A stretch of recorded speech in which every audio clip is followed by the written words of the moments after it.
long enough. So this tune, The Rambles of Kitty, is one that I learned from Kieran O'Hare. So in the mid-90s, Kieran O'Hare was living in Baltimore, fantastic uilleann piper, living currently in Maine, and I would go over to Kieran's house every other week for piping lessons. And this tune, The Rambles of Kitty, was one that he showed to me when I was very young, and it's one that's been widely and well recorded by many piping masters of the 20th century, Seamus Ennis among them, and I'm delighted to be able to share that with you today. So it's a 3-part jig.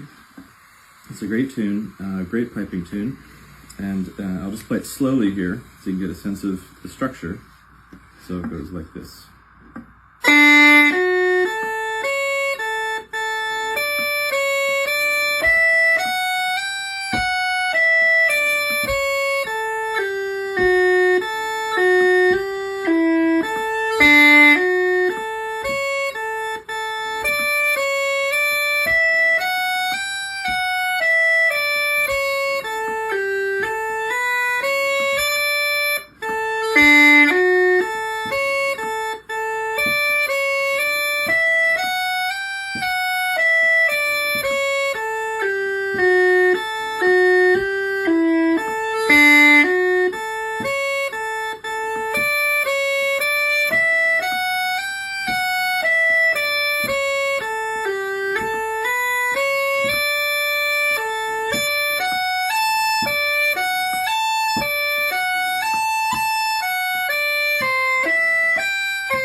So there's the tune, and I'll just sort of walk through it one part at a time.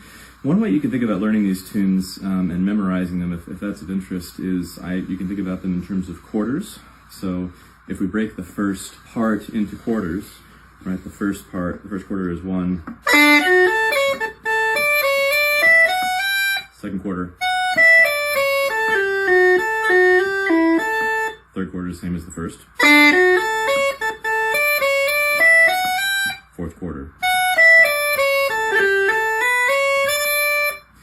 So one thing that you can do in the first quarter is to give it a bit of pickup off the bottom D is you can do a staccato F sharp G A triplet. So instead of, you can do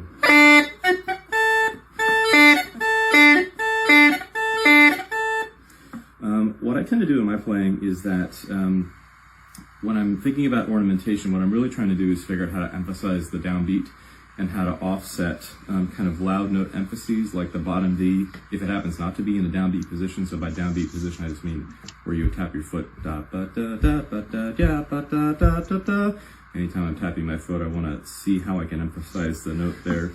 And so by the time we get up from the D to the C sharp, I'm going to put a back D cut on that C sharp to emphasize it. Then, and then on the way down on the F sharp, I'll do a trill, or I'll double bounce this index finger.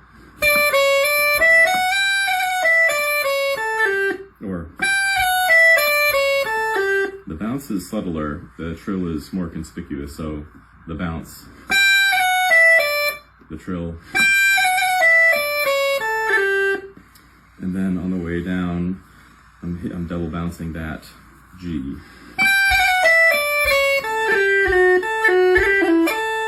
So you're seeing all sorts of double cuts and trills and things like that to try to draw attention to the upbeat and the downbeat. So if we think about a measure of a jig is 6 eighth note values, right? So and there are 6 eighth note positions, 1, 2, 3, 4, 5, 6. It's really 1 and 4 that are really important because that's where the downbeat is, what dancers are listening for to be emphasized when they're dancing to dance music. And then there's the upbeat, right? Positions 3 and 6. So often in piping, it's very good. So the piping of Kieran O'Hare and the piping of Robbie Hanna and Mick O'Brien, these incredible players, what they're doing is they're helping the music sound danceable by emphasizing these notes. So.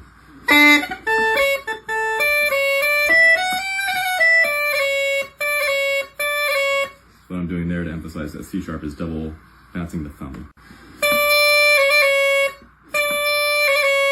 It really helps if you keep the C sharp finger up while you're doing it. Don't try to go like that.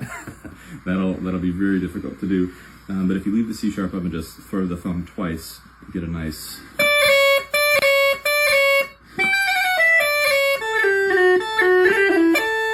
And so on that G.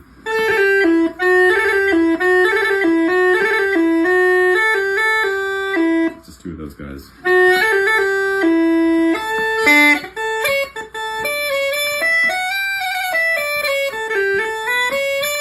Sometimes what I'll do on that descent from the second octave is instead of trilling that F sharp, I might do what's called a quadruplet. And what that is if you're familiar with the GFE triplet,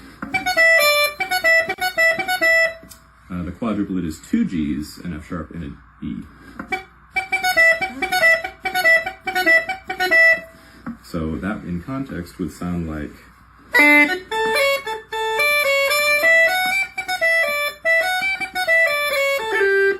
Like that.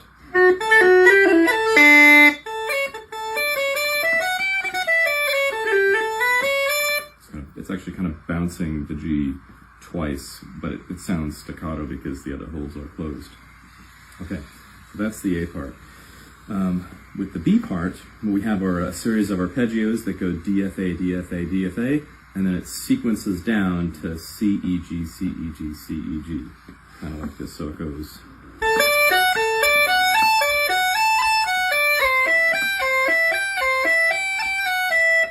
So one thing you can do in there is you can add an F sharp, G, A staccato triplet going up to emphasize that triplet going up, or that triad, that arpeggio going up.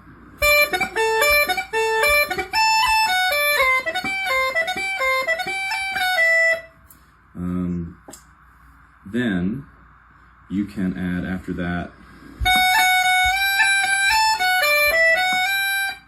So an F sharp roll, which I'm cutting with this finger, and a G roll, which I'm cutting with this finger. One thing you can do is you can, sometimes I like to pull the G roll off the knee to give just a little bit of a swell. The instrument has fairly fixed dynamics, so sort of the bottom E is always loud no matter what you do, and the E right above it is always sort of quiet by comparison. But one thing you can do is you can vent the chanter by either lifting it off the knee, or you can open extra fingers. So like, say if you're used to doing an A roll like this, you can vent it, give a little more volume. I'm just lifting these bottom 2 middle fingers while I'm cutting with the back D. So that's something, that's one option to vent. The other option to vent, in particular to this tune, is lifting the chanter while you are playing the G roll.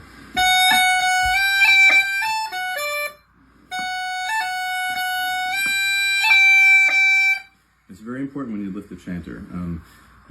What I typically do is to coordinate lifting the chanter when I cut. So it's not that, it's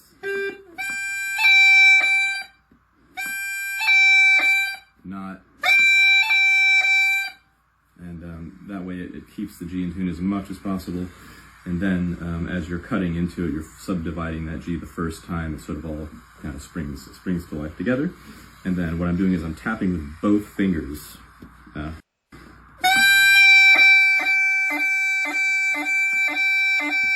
actually getting kind of like a momentary bottom D, which is quite far away from the G in the second octave. So it makes the G roll pop really nicely.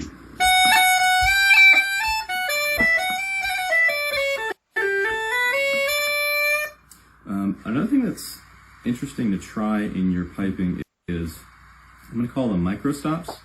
And so essentially, if you hear people talk about kind of the lift or the nya of the dance music, one of the things that happens is that they're putting these microstops after the downbeat pitch positions. So instead of playing da ya da da ya da da da da da da da, they're going da ya da da ya da ya da da ya da da ya da da ya da da ya da da da, instead of da ba da do la da la da. And what it does is it creates a stop here, which makes your ear pay attention more to the downbeat pitch position. But what it also does is have you have a string of these 3-note groups in your 6/8 jig. If you put a stop here, right, you get a nice slur from da ya, da ya, da ya, da ya, da ya, and that creates this kind of lift where you're emphasizing this first note of the down, the three-note grouping. So that's what I'm doing here. So instead of going,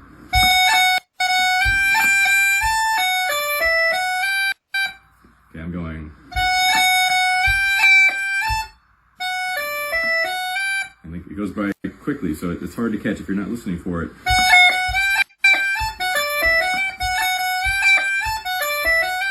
Which is different from, the second one's a little bit smoother. So finding where the downbeats are and say trying to put micro stops is just closing the chanter so there's no sound. That's all it means by a micro stop. Can create a little bit of lift in the rhythm. Okay, so that's the second part, the B part. The C part goes like this, and it's kind of a variation of the B part. It's got a lot of arpeggiation like we have in the B part, so it's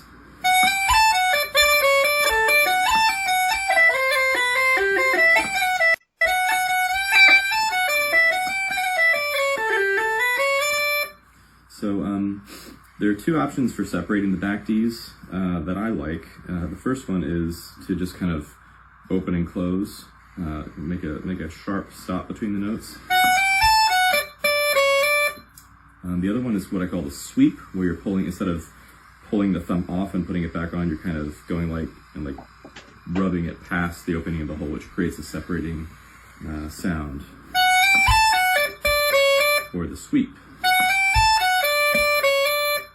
So again, all these little things might seem insignificant, but they all kind of accrue to make the rhythm what it is in one's playing.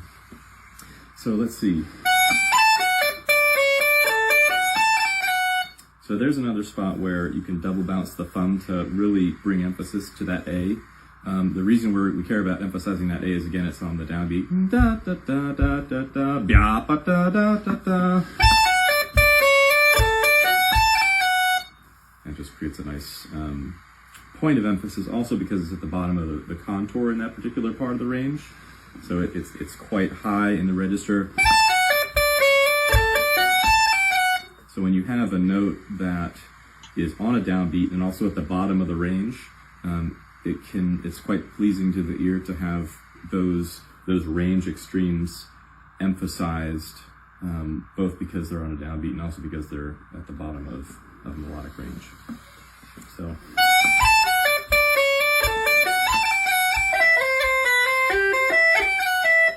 So what I'm doing with the C sharp is, this is something I learned from Robbie Hannon years ago, and I really love this ornament. What it is it's kind of a B undercut to the C natural.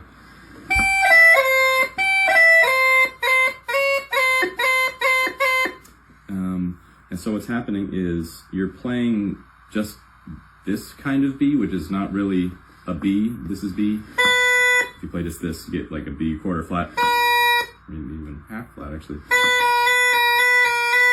But what it does is that this kind of flattened B is so close to the C natural that it creates just the subtlest little something on that C natural.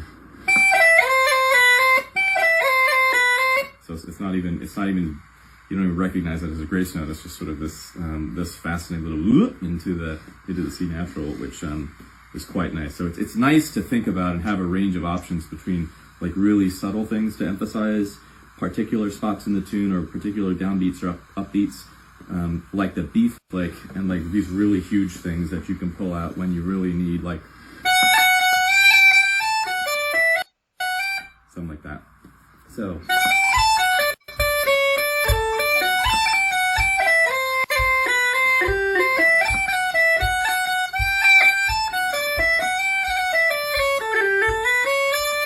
Okay, so I want to show you this really cool variation that Seamus Ennis did. I can't remember if it's on 40 Years of Irish Piping or one of these recordings, but it's this ingenious variation. And normally the B part ends. So.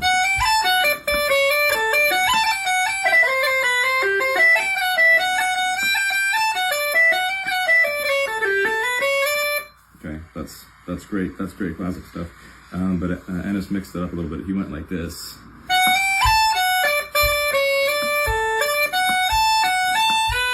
Oop, not like that.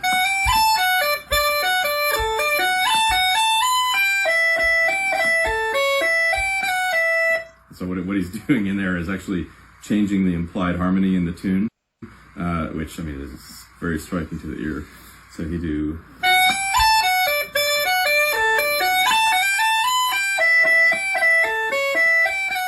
Then he did this.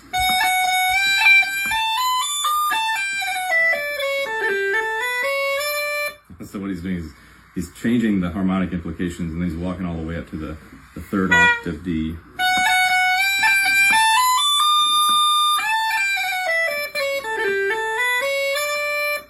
And so that's an interesting variation you can throw in there if you're in an Ennis mood one day. And one last piece that you can add to the back of that as you're transitioning, say, back into the A part as this.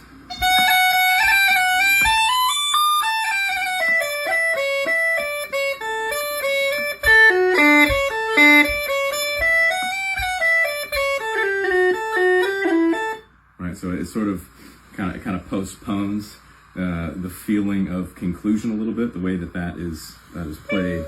So I'll do it slowly here. And I'll do it without the high Ds. You can hear just this emphasized part.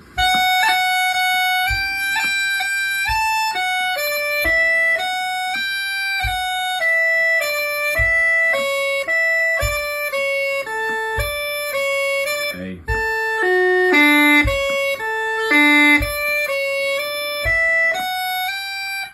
Right. So there's a lot you can do in that third part. So I'll play the whole thing slowly so you can hear how all the bits fit together again, and then I'll play it at the dance tempo. So here's slowly.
speed.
Right. So there's the Rambles of Kitty. Hope you enjoy playing the this jig here. So thanks very much and enjoy. Happy